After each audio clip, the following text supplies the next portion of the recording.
여러 위치에서 여러 방식으로 행해지는 성범죄 문제가 사회적인 문제로 확산되고 있습니다.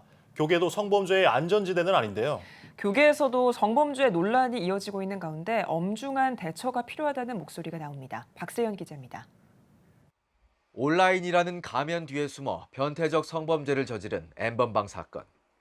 자신의 지위를 이용해 성범죄를 자행한 공직자들.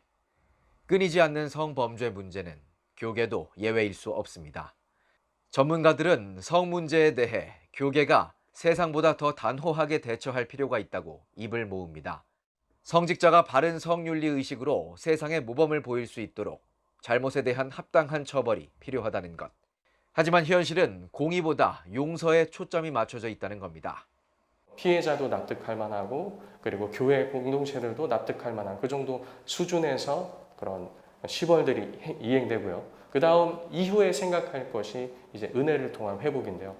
근데 안타깝게도 대부분 이런 절차들을 축소시키거나 은폐시키거나 굉장히 간소화한 다음에 이제 은혜와 회복에 많은 초점을 맞추고 있기 때문에 세상 도덕에도 기준에 이제 도달하지 못하고요.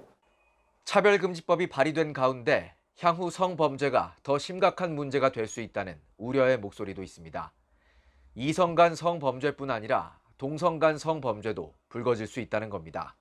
신앙이 바로 서지 못한 일부 사역자들의 동성 간의 성범죄가 늘어날 가능성도 있습니다.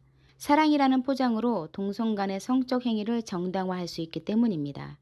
또한 혐오와 차별이라는 프레임으로 교육을 받은 다음 세대들은 건강한 친밀감의 표현을 자신의 기준에 따라 성범죄로 인식하고 사역자들을 고소하는 일들도 생길 수 있겠지요. 범죄에 대한 합당한 처벌과 더불어 교육의 중요성도 강조됩니다. 신학교 때부터 반복적인 성교육을 통해 성범죄를 미연에 방지할 수 있다는 이야기입니다.